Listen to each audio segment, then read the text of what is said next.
Hello and welcome to our next edition of Math 2. We're doing problems 62 all the way through 67, and hopefully we can bust this out in under 15 minutes. So the first thing is 62. You know you have a multiple trig tools to determine missing sides of lengths of triangles. So today we introduced you to sine and cosine, and as far as I know, I didn't give you guys a graphic organizer for it, but we will tomorrow. But we can still do this. It's not a big deal. The first thing is, wants to know what x is and wants to know what y is. First thing I would do is I would label your hypotenuse, so you know that 11 is going to be your hypotenuse. And it says use either the sine or the cosine to find one of the missing legs.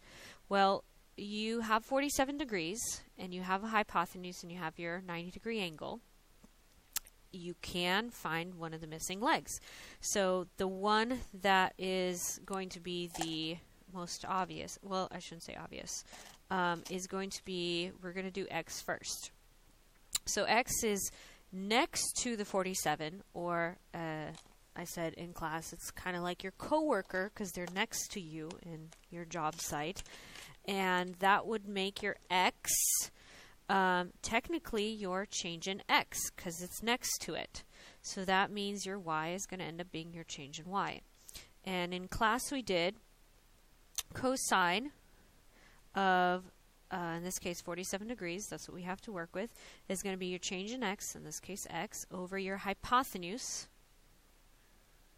Right? So that means it's going to be x over 11.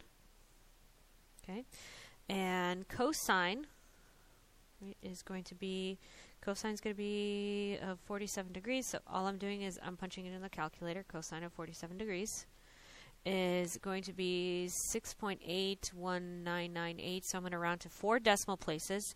So it's going to be 6.820.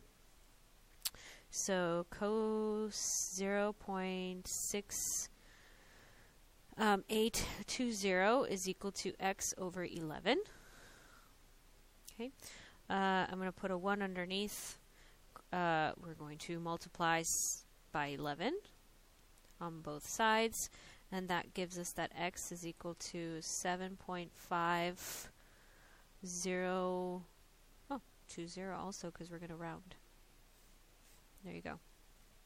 Okay, and this, I'm going to set you up for the cosine, for the sine. Oh my god, did I just do that wrong? No, I didn't. Okay. Whew.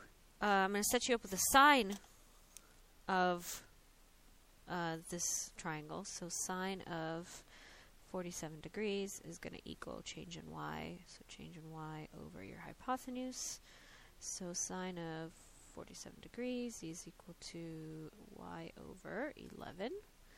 And I'm going to let you take it from there. So find sine of 47 degrees on your calculator, and then you can find y in that direction. It does say use the Pythagorean theorem or any other trig ratios to find the second side. So if you didn't want to use sine, you can always set it up as leg squared plus leg squared is equal to your hypotenuse squared. You know one of the legs, x is 7.5020. So you can do 7.502 squared plus y squared is equal to 11 squared. So you can solve it this way also and get your value for y. Whichever you prefer, my advice is to use the sine. Alright. 63, it's not really difficult. I'm going to just do the sine, the cos, and the sine one. All you're doing is just taking AB and plugging it in for the opposite and hypotenuse. So it just wants to make sure you understand where the numbers are coming from. So if this is your angle, theta, then opposite would be B, and your hypotenuse is A. So that's it. Okay. Adjacent means next to. So which one is next to angle theta? Is it A or is it B? And then go from there. And then for all of them, you're doing this. So all of them, for this one in particular, what is adjacent to this angle down here Well, you don't really have one. So right now you don't know. But you know opposite, right? So you know sine, and you know B and A. And then you know A and B, and then you know A and B on this one. Okay? So whatever you know, that's the one that you need to plug in for right now. That's all I want you to do. Whichever one you can tell me what you have. Opposite and adjacent. And then part C also. Sorry, there's a fly in here and it's really bugging me. Okay, 64. Okay, so the main thing about this one is most of you should be able to figure out how to use a box, how to use a diamond. If you don't want to use a diamond, that's fine, but you better get your box correct. And then especially this one, it says factor out a 2, then factor as a squared minus b squared. That's a difference of squares. So if you're factoring out a 2 to begin with, you should get 4x squared minus 25. Okay. Then everything that I underlined, you can, if you can notice it as a difference of squares, then do it right away. But 2 is still part of your answer. If you don't notice what to do with this really fast, then you need to do a box and a diamond, if you're doing a diamond, for the 4x squared and the 25. Or I'm sorry, the minus 25. Negative 25. So then your answer, whatever it is should look like that. Okay? Your product, and then 2. This is factored completely. You have to factor completely. Okay?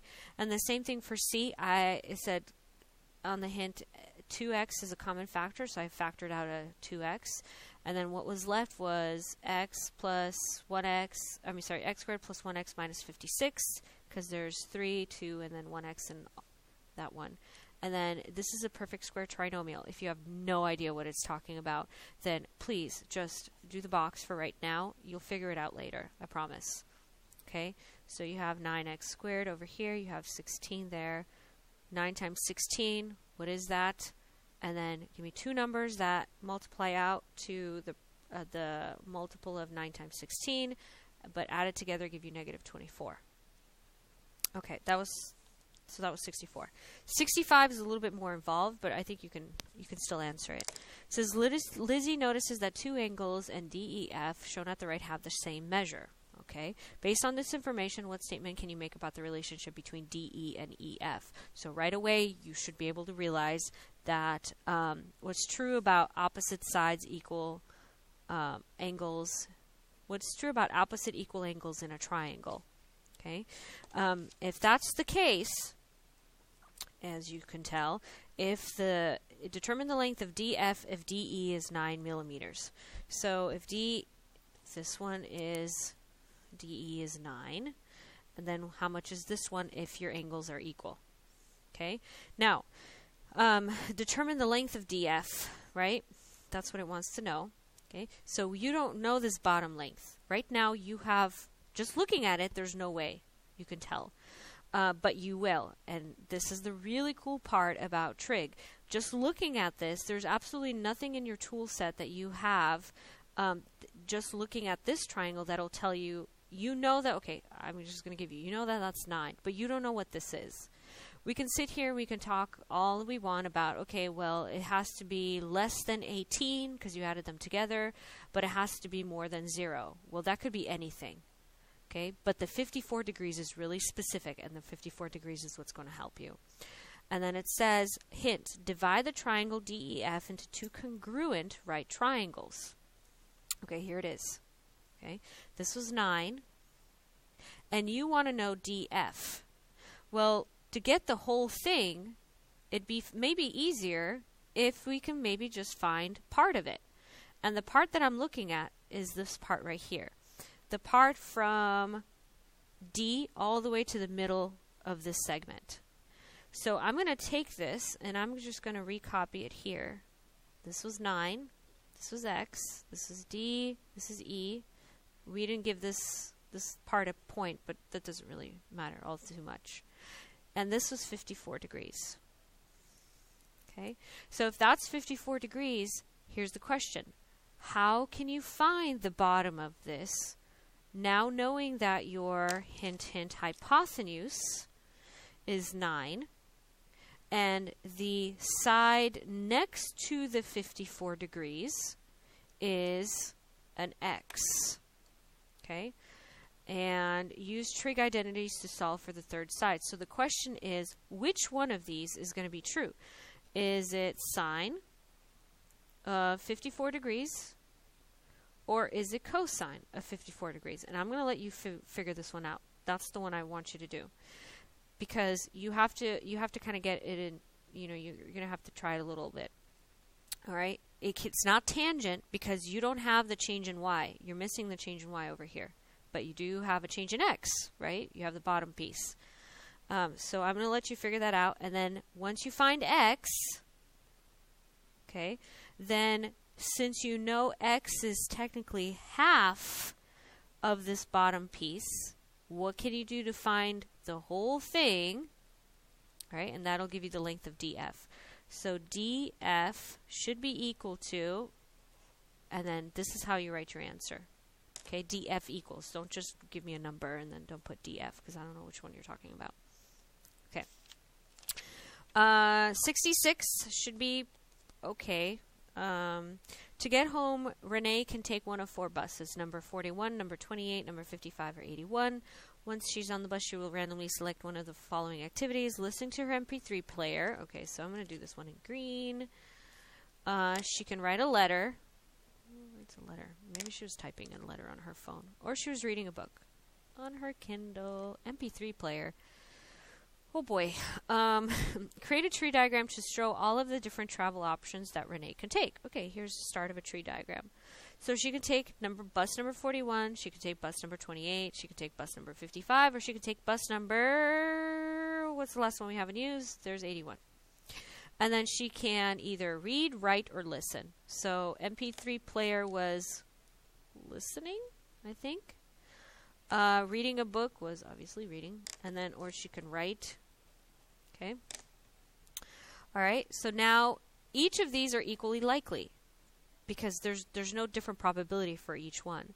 So if each are equally likely to begin with for the bus numbers, then there really is a 1 in 4 chance that she takes any of the buses that we give her. Okay?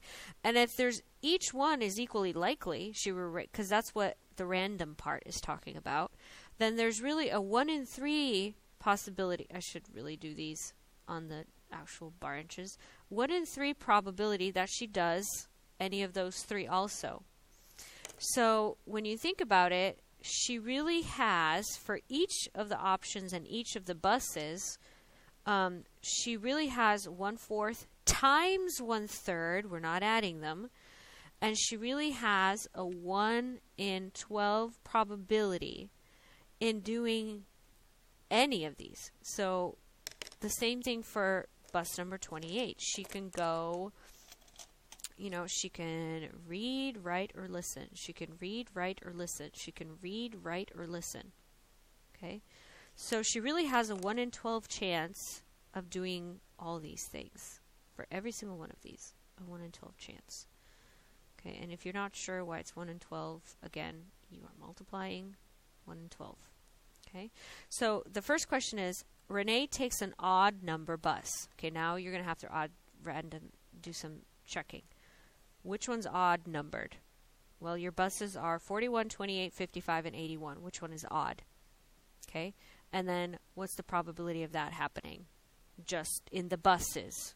We're not talking about the tree diagrams right now. Just in the buses.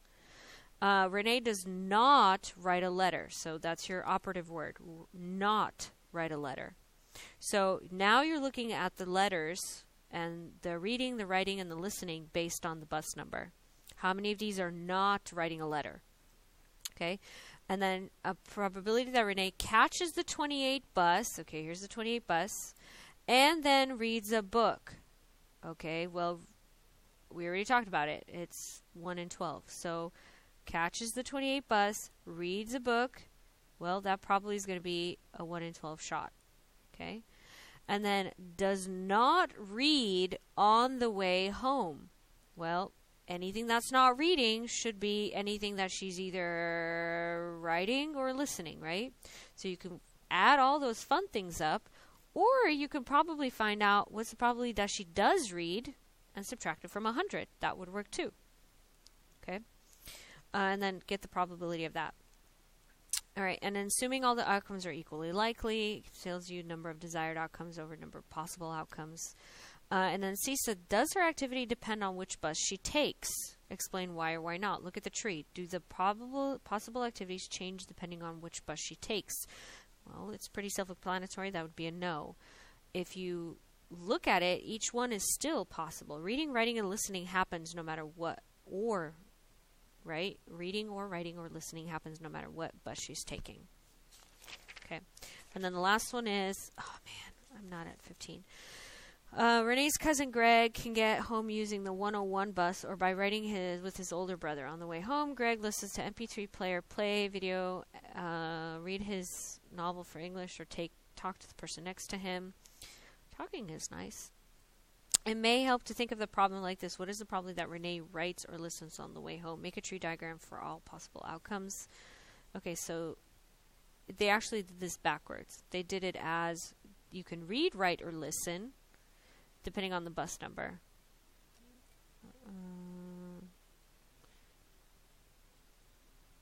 Okay, what's the probability that Greg uses his MP3 player? Okay, there you go. That's pretty easy. So you have a 1 in 3 chance here, and then you have a 1 in 4 chance here, and you can go from there with this one. So hopefully that helps. The last two are pretty easy, I think. Alright, see you guys tomorrow. I'm giving away candy for Halloween. Yay!